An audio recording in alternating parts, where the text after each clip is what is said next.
ഒരു ഫുട്ബോൾ ലോകകപ്പ് കൂടി കലാശ പോരാട്ടത്തിലേക്ക് എത്തി നിൽക്കുകയാണ്.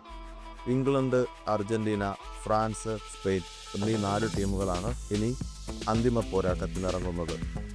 ബ്രസീൽ, പോർച്ചുഗൽ മുതലായ വൻ ടീമുകളെ കൂടാതെ ഈ ലോകകപ്പ് മിസ് ചെയ്യുന്ന ടീമുകളാണ് ടോട്ടൽ ഫുട്ബോളിൻ്റെ പോളണ്ട്, കരുത്തരായ ഇറ്റലി, ജർമ്മനി മുതലായ പഴയ പടക്കുതിരകൾ.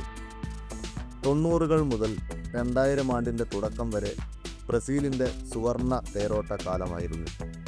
റൊണാൾഡോ, റൊണാൾഡീഞ്ഞോ, റോബർട്ടോ കാർലോസ് എന്നിങ്ങനെ മഹാരഥന്മാർ അണിനിരന്ന ബ്രസീൽ ടീം 1998 വേൾഡ് കപ്പിൽ പരിക്കിൻ്റെ പിടിയിലായ റൊണാൾഡോയുടെ പ്രകടനം മങ്ങിയപ്പോൾ ബ്രസീൽ ഫൈനലിൽ ഫ്രാൻസിനോട് തോൽക്കുന്നു. ഗ്രൗണ്ടിൽ വേദന കൊണ്ട് പുളയുന്ന റൊണാൾഡോയുടെ ചിത്രം ആണ് എന്നെ ബ്രസീൽ എന്ന രാജ്യത്തിനു വേണ്ടി ആദ്യമായി വിജയം ആഗ്രഹിപ്പിച്ചത്.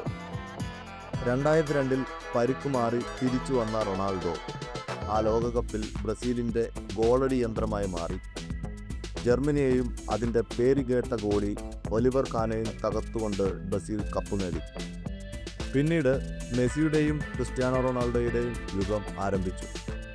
ഗോഡ് എന്ന സാങ്കല്പിക സ്ഥാനത്തിനു വേണ്ടി പരസ്പരം മത്സരിക്കുന്ന ഇവർ ആരാധകർ കൂടി അത് ഏറ്റെടുത്തതോടെ ലോകകപ്പിലും പ്രതിഫലിക്കാൻ തുടങ്ങി. 2018 ലോകകപ്പിൽ അർജന്റീനയുടെ ആരാധന അല്ലാതിരുന്നിട്ട് പോലും മനസ്സ് മെസ്സിയുടെ കൂടെയായിരുന്നു. ലാറ്റിൻ അമേരിക്കൻ ഫുട്ബോളിൻ്റെ സകല ചാരുതയും ആവാഹിച്ച ആ ഫുട്ബോൾ ലെജൻഡിന് ഒരു വേൾഡ് കപ്പ് എന്നത് പൂർണ്ണതയിലേക്കുള്ള ഒരു ചുവടായിരുന്നു. കൂടെ ചങ്കു പറിച്ചു കൊടുത്തുകൊണ്ട് നിൽക്കുന്ന ടീമും മെസ്സിക്ക് ഉണ്ടായിരുന്നു. അർജന്റീനയ്ക്ക് എങ്കിലും ആ ലോകകപ്പിൽ പുറത്താകാൻ ആയിരുന്നു വിധി. എംബാപ്പെ എന്ന പുതിയ താരോദയം ഉദിച്ചപ്പോൾ 1998 ബ്രസീലിനൊപ്പം നിന്ന ഫുട്ബോൾ മനസ്സ് അർജന്റീനയിലേക്ക് ഉരുണ്ടു. കാത്തിരിപ്പിനൊടുവിൽ 2022 മെസ്സി എന്ന അസാധ്യ കളിക്കാരൻ അർജന്റീനയെ കിരീടം ചൂടിച്ചു. ഇതിഹാസ താരങ്ങൾക്ക് ലോക കിരീടം ഒരലങ്കാരം തന്നെയാണ്. സച്ചിൻ തെണ്ടുൽക്കർ ഒരു ലോകകപ്പ് നേടിയപ്പോൾ ഇന്ത്യൻ ആരാധകർ ആഘോഷിച്ചത് എങ്ങനെയെന്ന് നാം കണ്ടതാണ്. അജയ്യനായ കോഹ്ലി ഒരു IPL കിരീടത്തിനായി എത്ര വർഷം കാത്തിരുന്നു എന്നതും അത് കിട്ടിയപ്പോഴുള്ള വിരാട് കോഹ്ലിയുടെ ഇമോഷൻസും നാം കണ്ടതാണ്. കിരീടത്തിനായുള്ള ക്രിസ്ത്യാനോ റൊണാൾഡോയുടെ കാത്തിരിപ്പ് കണ്ണീരിൽ അവസാനിച്ചപ്പോൾ മെസ്സി തൻ്റെ കിരീടം നിലനിർത്താനായി പോരാടാനായി ഇറങ്ങുകയാണ്.